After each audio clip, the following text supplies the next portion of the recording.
नमस्कार। आज के सेशन में हम बात करेंगे वर्ल्ड लेवल या ग्लोबल उन मुद्दों पे जिनमें वर्ल्ड वाइड बहुत सारी रिसर्च हो रही है। रिसर्च टर्म आते ही दो चीजें क्लियर होती है। रिसर्च भी आजकल दो टाइप की है। एक क्या है, फंडामेंटल या बेसिक रिसर्च।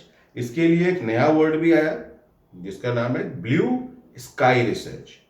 तो ये चाहे हम ब्लू स्काई रिसर्च बोले, फंडामेंटल रिसर्च कहें या बेसिक रिसर्च कहें, तीनों टर्म का जो मीनिंग है वो सेम है। फिर एक आती अप्लाइड रिसर्च। इन दोनों में डिफरेंस क्या है? तो बेसिकली जब आप किसी ऐसे सब्जेक्ट पे काम कर रहे हो जो कि डायरेक्ट किसी कॉमर्शियल या बिजनेस एस्पेक्ट से नहीं है जुड़ा हुआ, जैसे फॉर एग्जाम्पल मैडम क्यूरी ने जब रेडियो एक्टिविटी डिस्कवर की तो उस वक्त उन्हें यह आइडिया नहीं था कि आगे इसके क्या क्या एप्लीकेशंस होंगे। तो उनकी इस डिस्कवरी पे ही बेस्ड आगे आज हम लोग अप्लाइड रिसर्च में, आपने देखा टेक्नोलॉजी में एमआरआई मशीन्स काम कर रही हैं और भी बहुत सारे टेक्निक्स हैं जो रेडियो एक्टिविटी बेस्ड डिस्कवरी पे ही वर्क करते हैं।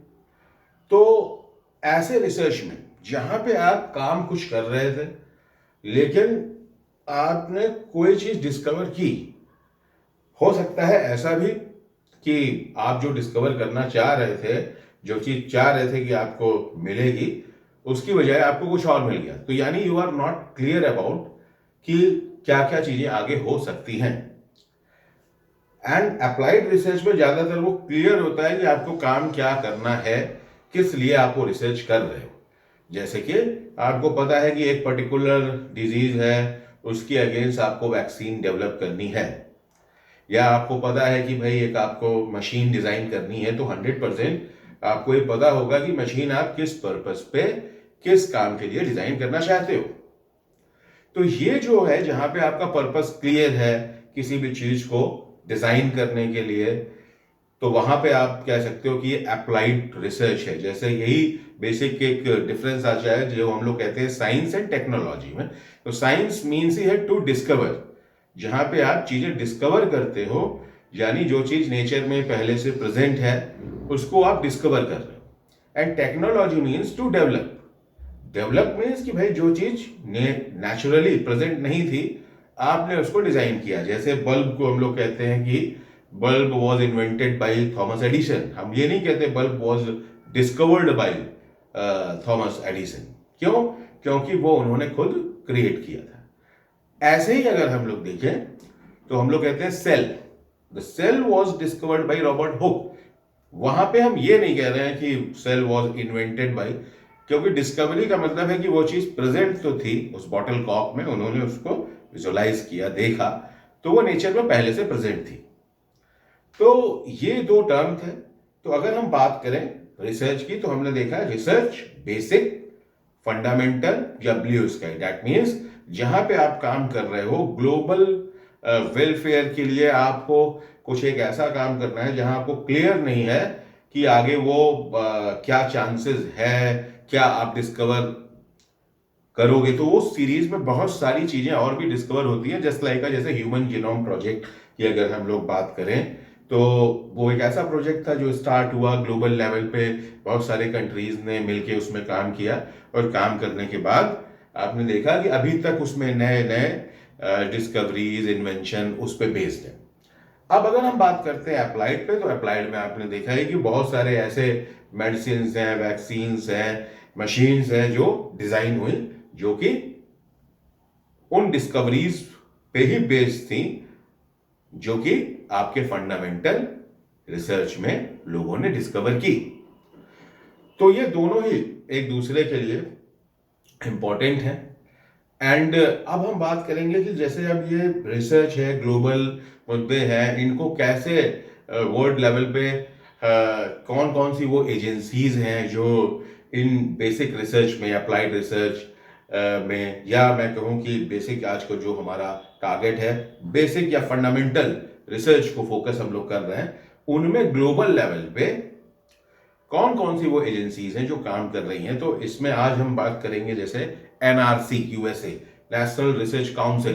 तो ये जो नेशनल रिसर्च काउंसिल थी, इनके पहले भी आप अगर देखें तो ये चीज जो आई, ये इसलिए आई क्योंकि हमारे पास अगर जिस टॉपिक पे हम लोग अभी बात कर रहे हैं, वो है 4 ऐसे हमारे ग्लोबल मुद्दे थे, इश्यूज थे, जिन पे बेस्ड हमने कुछ कमिटीज बनाई और उन इश्यूज पे को टारगेट करते हुए हमने उनके सॉल्यूशंस पे काम करना शुरू किया। तो पहला इसमें से जो है वो कौन सा है? सबसे पहला है आपका फूड एंड एग्रीकल्चर। जैसे आप देखें तो वर्ल्ड वाइड जो हमारी पॉपुलेशन है वो बढ़ेगी ही बढ़ेगी।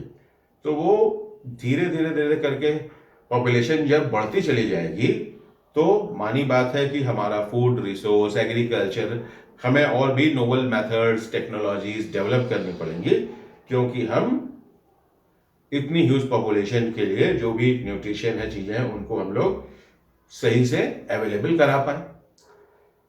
दूसरा इश्यू है सस्टेनेबल इकोसिस्टम एंड बायोडायवर्सिटी। हमें यह भी ध्यान रखना पड़ेगा कि ऐसा नहीं है कि हम जो है एग्रीकल्चर के लिए फॉरेस्ट को खत्म करते जा रहे हैं। उससे भी क्या है, आपका इकोलॉजिकल बैलेंस बिगड़ जाएगा।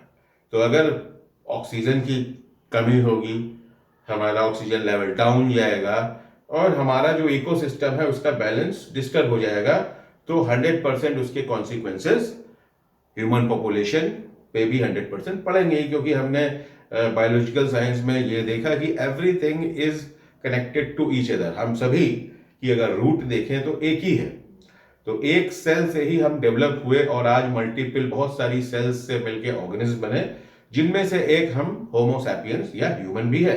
तो हमको ये भी देखना पड़ेगा कि भाई अर्थ पे सिर्फ हम ही नहीं है, हमारे अलावा और भी बहुत सारे एनिमल्स हैं, प्लांट्स हैं, जो कि लाइफ के लिए जरूरी है। सबकी लाइफ है और सभी एक दूसरे से कनेक्टेड है। तो ये दूसरा था issue, sustainable ecosystem and biodiversity. तो जहां पे हम बात कर रहे हैं सस्टेनेबल इकोसिस्टम और बायोडायवर्सिटी का मतलब हो गया different kind of animals and plants जो कि इस वक्त अर्थ पे प्रेजेंट हैं, जितने भी टाइप के, उनको हम डिस्कवर करें और देखें कौन कौन सी स्पीशीज है कितने। तो अभी भी आप अगर सिर्फ एक छोटा सा टेस्ट करके देखना चाहें अपने आसपास जो प्लांट्स हैं, एनिमल्स को तो खास तौर से आप लोग आइडेंटिफाई कर ही लेते हैं ज्यादातर, लेकिन अगर आप बात करें प्लांट्स की तो आप ट्राई करिएगा, देखिएगा अपने आसपास जो भी प्लांट्स हैं, डेली लाइफ में आप जो है जिनके सामने से ही गुजरते होंगे, क्या आप एक्चुअली में उनका नाम जानते हो? क्या आप उनका साइंटिफिक नेम या कॉमन नेम आपको पता है? तो आप देखेंगे बहुत सारे ऐसे हैं जो ऑलरेडी डिस्कवर्ड तो है, लेकिन हम उनके नाम तक नहीं जानते। और कुछ ऐसे भी होंगे जिनको वर्ल्ड वाइड लेवल पे बहुत सारी साइंटिफिक कम्युनिटी उनके बारे में अभी हो सकता है उन्हें डिस्कवर करना बाकी। ऐसे ही जैसे जैसे बायोडायवर्सिटी इंक्रीज होती है, different kind of animals and plants होते हैं, तो उनको डिस्कवर करके कहीं पे एक जगह उनसे रिलेटेड डेटा स्टोर करना होता है, ताकि उनको डिस्कवर किया जा सके, उनको स्टडी किया जा सके और हम समझ सके इन्वायरमेंट में उनका रोल क्या है। तो ये हो गया आपका second. Third one is renewable source of energy. Renewable source of energy का मतलब है कि भाई अब आपने देखा हम लोग बहुत टाइम से फॉसिल फ्यूल यूज कर रहे थे, पेट्रोल, डीजल, अब सीएनजी आ गई, एलपीजी, ये सब जितनी भी चीजें हैं, these are the fossil fuels. अब ये धीरे धीरे धीरे धीरे खत्म तो होना निश्चित है, तो हमको अल्टरनेटिव सोर्स भी आइडेंटिफाई करने पड़ेंगे कि हम इनकी जगह पे और क्या क्या एनर्जी के सोर्सेज हो सकते हैं। जैसे कि आप देखें इस वक्त इलेक्ट्रिकल जो है, इलेक्ट्रिक कार्स आ गई, इसके सोलर कार्स आ गई। तो ये सब चीजें जो हैं, ये भी इस फील्ड में एक बहुत इंपॉर्टेंट है कि renewable source of energy. Energy के यहाँ दो मतलब है भाई, अगर हमें भी न्यूट्रिशन चाहिए, न्यूट्रिशन इसलिए क्योंकि हमें भी सरवाइव करने के लिए एनर्जी चाहिए, और जितने भी आपके सिस्टम है, जो भी व्हीकल्स है, जो भी कुछ आस पास आप चीजें देख रहे हो, सभी को एनर्जी तो चाहिए चाहिए, तो we have to find out the renewable source of energy. Fourth and final one is genomic medicine, या जिनको पर्सनलाइज या प्रिसीजन मेडिसिन भी कहते हैं, या medicine based on genome. Genome is a entire DNA content which is present in a one cell. आपकी एक cell में जो भी आपका डीएनए प्रेजेंट है उसको हम लोग कहते हैं जीनोम। और अगर हम लोग जेनेटिक लेवल पे बात करें तो ये डीएनए लेवल पे इतना ज्यादा इसका इफेक्ट होता है कि अगर हम अपने और चिंपैंजी में डिफरेंस देखें तो हम 98% सिमिलर है। Only the difference DNA level पे सिर्फ 2% का है, और 2% के लेवल पे आप देखोगे कि वो तो चिंपैंजी और हम लोग ह्यूमन। इसी तरह अगर हम लोग देखें तो हमने देखा कि भाई मॉलिक्यूलर लेवल पे अगर हम लोग इवोल्यूशन को स्टडी करें डीएनए लेवल पे, तो बहुत ज्यादा आपको सिमिलैरिटीज मिलेंगी स्पीशीज के बीच में। तो इससे हमें ये बात तो क्लियर होता है कि भाई हाँ, कि हमारा एवोल्यूशन जो है वो एक साथ हुआ और धीरे धीरे हम सभी एक दूसरे से कनेक्टेड है। अब मॉलिक्यूलर लेवल पे we have to find root. तो अगर हम रूट की बात करें तो अभी भी लोग रिसर्च इस पे कर रहे हैं। जैसे एक टर्म है लूका, लास्ट यूनिवर्सल कॉमन एंसेस्टर, कि भाई जहां से लाइफ शुरू हुई होगी वो बिल्कुल बेसिक लेवल पे रूट क्या है, अभी तक इस पे रिसर्च चली रही है। एंड फिर आता है most recent common ancestor, MRCA, की आखिर ह्यूमन पॉपुलेशन में या किसी अदर स्पीशीज को हम लोग स्टडी कर रहे हैं तो उनके लिए most common recent common ancestor क्या है। तो ये जो हमारा फोर्थ सेगमेंट है जीनोमिक मेडिसिन, ये इसलिए इंपॉर्टेंट है क्योंकि मोस्टली अभी तक जो मेडिसिन हम लोग प्रिस्क्राइब कर रहे थे वो सिम्टम बेसिस पे थी। तो इट मे बी पॉसिबल कि एक फैमिली में हमने अगर एक मेडिसिन दी है तो वो सारे मेंबर्स पे एक जैसा इफेक्ट करे, ऐसा नहीं हो सकता। किसी में उसकी एफिकेसी ज्यादा हो सकती है, किसी में कम हो सकती है, कोई उससे एलर्जिक भी हो सकता है। तो हर एक डिजीज का, हर एक मेडिसिन का एक रेस्पॉन्स जो है वो जीनोमिक लेवल पे भी हमें डिटेक्ट करना होता है। इससे रिलेटेड एक फील्ड है जिसको फार्माकोजीनोमिक्स भी कहा जाता है। तो ये हमारे 4 इंपॉर्टेंट इश्यूज थे। Number 1 food and agriculture, number 2 sustainable ecosystem and biodiversity, number 3 renewable source of energy, number 4 genomic medicine. तो हम लोग इन 4 जो ये ग्लोबल इशू है, ये आप देखें किसी एक कंट्री के लिए नहीं है, ये वर्ल्ड वाइड है। तो ये रिसर्च हुई, यही इसी पे हम लोग बात कर रहे थे कि वर्ल्ड लेवल पे कुछ एजेंसीज हैं जैसे national academic of science, national academic of engineering, national academic of medicine. ये 3 ऑर्गेनाइजेशन अमेरिका में, यूएसए में बहुत पहले के टाइम से थे। कुछ आपका 1863 में आपका national academy of science, after that so on. उसके बाद से ये 3 एजेंसीज बनी और 1916 से 1918 के दौरान अमेरिका में NRC इस्टेब्लिश हुआ, नेशनल रिसर्च काउंसिल, जो एक एक्सपर्ट साइंटिस्ट की पूरी कम्युनिटी थी जो कि गवर्नमेंट को specific scientific and technology related issues पे एडवाइजरी, उनका पैनल था, उनको एडवाइस करते थे। इनका एक मोटिव ये भी था कि भाई उस वक्त जो वर्ल्ड वॉर 1 हो रही थी, उसी वक्त के टाइम पे आसपास आपका इंटरनेट भी डेवलप हुआ। तो ये जो सारी चीजें थी, ये चाहे वर्ल्ड वॉर लेवल पे अमेरिका को एडवाइजरी पैनल एक स्पेसिफिकली जो इन तीनों एजेंसीज से कनेक्टेड है, तीनों एजेंसीज के एक्सपर्ट्स इनके पैनल में है और ये एडवाइस करते हैं।